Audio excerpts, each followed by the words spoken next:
पुण्यात्माओं, राजस्थान में कहावत है कि सोए हुए व्यक्ति को नींद से जगाया जा सकता है, लेकिन कोई जानबूझकर सोने का नाटक कर रहा है तो उसे जगाना मुश्किल होता है।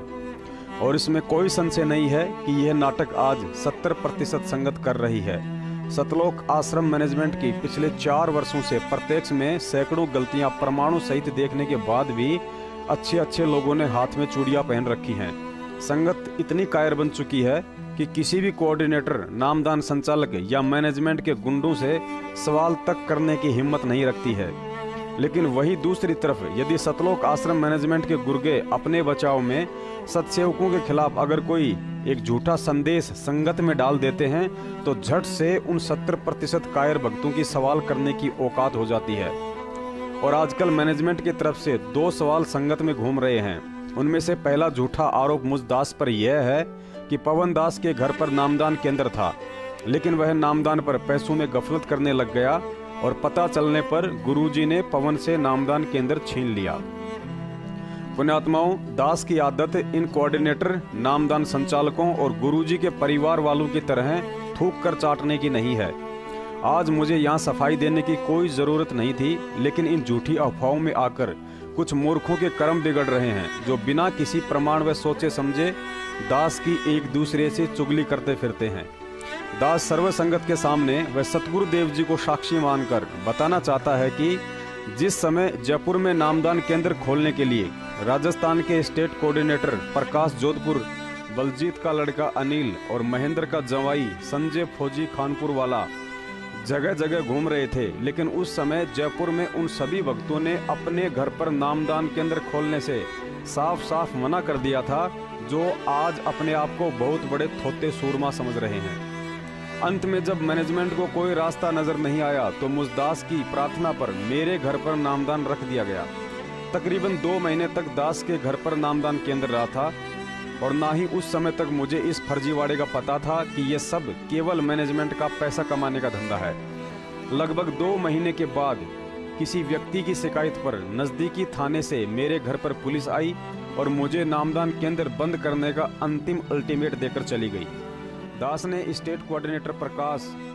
व जयपुर के कुछ बड़े बड़े भगत लोग, लोकेंद्र राजपूत, राम किशोर वकील व जयपुर के कोऑर्डिनेटर को फोन किया और सारी बात बताई, तो पुलिस का नाम सुनते ही इन सभी सूरमाओं की पतलून गीली हो गई। केवल एक प्रहलाद नाम के भगत ने दास का सहयोग किया और दास ने अपनी इच्छा से फिर नामदान केंद्र को प्रहलाद जी के घर पर शिफ्ट कर दिया और लगभग 1 महीने तक उसके घर पर रहकर दास ने सेवा भी की।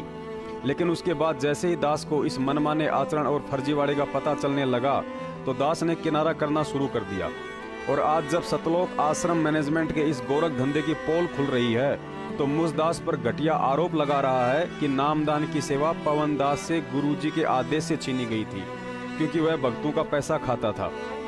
पुण्यात्माओं, मैं पवन दास जयपुर वाला अपने परम पूज्य सतगुरु रामपाल जी महाराज जी को साक्षी मानकर यह वचन देता हूँ, यदि मैंने 2015 में नामदान केंद्र से या उसके बाद आज 21 जनवरी 2019 तक यदि किसी भगत भाई से पाठ, ज्योति, दान, 10वां अंश या गुरुजी के नाम की आड़ में किसी भी भगत भाई बहन से 1 रुपया तो छोड़िए, यदि एक खोटा सिक्का भी लेकर अपने निजी जीवन में प्रयोग किया हो तो इस दास की आज तक की ही नहीं बल्कि युगों युगों का भक्ति धन परमेश्वर चाहे तो समाप्त कर दें। पुण्यात्माओं, दास अभी तक भगत समाज को धोखे से लूटने के मामले में निष्कलंक और निष्पाप है, तथा गुरुजी ने हिम्मत दी और निडर होकर दास ने ये बात उन्हीं की सौगंध खाकर प्रत्यक्ष वीडियो में सर्व भगत समाज के सामने बोल दी है। क्योंकि दास कबीर सागर के सरलार्थ में पेज नंबर 186 पर लिखे उनके विधान से भली भांति परिचित है कि जो गुरु के धन को हड़पता है, चुराता है, वह कृमि नरक अर्थात कीड़ों के कुंड में डाला जाता है। और जो अंध भगत बिना सच्चाई जाने दास के विषय में ऐसी ऊट पटांग बातें करते हैं, उनके विषय में भी लिखा है कि जो बिना देखे किसी में दोष निकालता है तो यमदूत उसकी आंखें फोड़ते हैं। अब यह दास राजस्थान के स्टेट कोऑर्डिनेटर से लेकर सतलोक आश्रम मैनेजमेंट के गुंडों व संगत में कुसंगत उन सभी अंध भक्तों से प्रार्थना करता है, यदि आप लोग संगत में जो कुप्रचार कर रहे हो कि पवन दास नामदान पर भक्तों से पैसा खाता था और पवन से नामदान की सेवा गुरुजी के आदेश से छीनी गई थी। यदि आप लोगों को इन बातों पर पक्का यकीन और विश्वास है तो मुझ दास की तरह सेम टू सेम गुरुजी की सौगंध व यह बात झूठ होने पर अपना सर्वस्व भक्ति धन नष्ट होने का वचन देकर तथा अपने सच्चे होने व गुरु भगत होने का सर्व संगत में दास के जैसे वीडियो डालकर ठोस प्रमाण दें,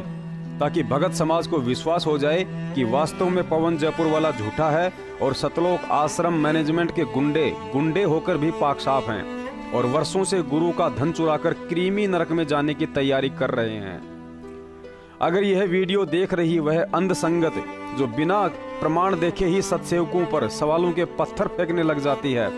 उन सभी से निवेदन है, यदि आप जरा भी मन क्रम वचन से संत रामपाल जी महाराज जी जैसे सतवादी परमात्मा को मानते हैं और अपने पाप कर्म धोना चाहते हैं तो सतलोक आश्रम मैनेजमेंट के गद्दारों के पास यह वीडियो भेजकर इस बात का जवाब मांगें और संगत में उनकी भी ऐसी ही वीडियो डलवाएं, अन्यथा इस पाप के भागी आप होंगे जो बिना देखे और सोचे समझे उन गद्दारों की झूठी अफवाहों पर यकीन करके अपने मन में सत्सेवकों के खिलाफ दोष पाल रखा है। सत साहेब। पुण्यात्माओं, इतना सब समझाने व सैकड़ों प्रमाण देखने के बाद भी अगर भगत समाज नींद से नहीं जागा तो यही कहा जा सकता है कि संगत भी उस 14 कला संपूर्ण लड़के की तरह है जिसका जिक्र गुरुजी ने एक सत्संग में किया था। एक 16 कला संपूर्ण लड़की की शादी के लिए उसका पिता काफी समय से बड़ा परेशान था, क्योंकि उसे कोई भी ऐसा लड़का नहीं मिल रहा था जो अपनी बेटी के बराबर 16 कला संपूर्ण हो। अंत में बड़ी मुश्किल से एक 14 कला संपूर्ण लड़का मिला, तो लड़की ने भी ये कहते हुए उसी से शादी के लिए हाँ कर दी कि इसको 2 कला मैं अपनी तरफ से दे दूंगी।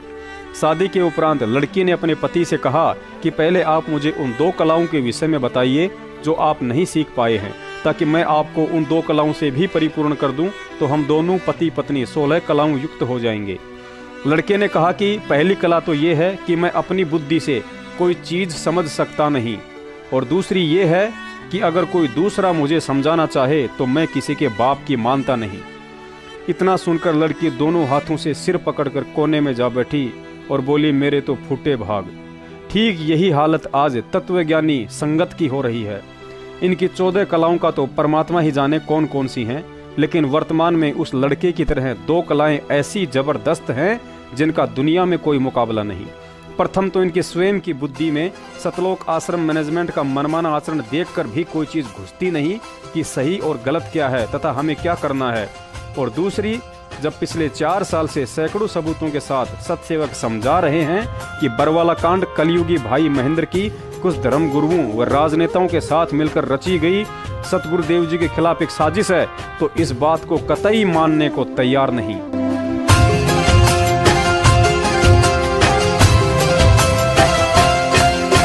जिसके सिर पर कृपा गुरु की वो दुख कैसे पाएगा। जिसके सिर पर कृपा गुरु की वो दुख कैसे पाएगा। नाम गुरु जी का जप लेगा, नाम गुरु जी का जप लेगा, जीवन सफल बनाएगा। जिसके सिर पर कृपा गुरु की वो दुख कैसे पाएगा। जिसके सिर पर कृपा गुरु की वो दुख कैसे पाएगा।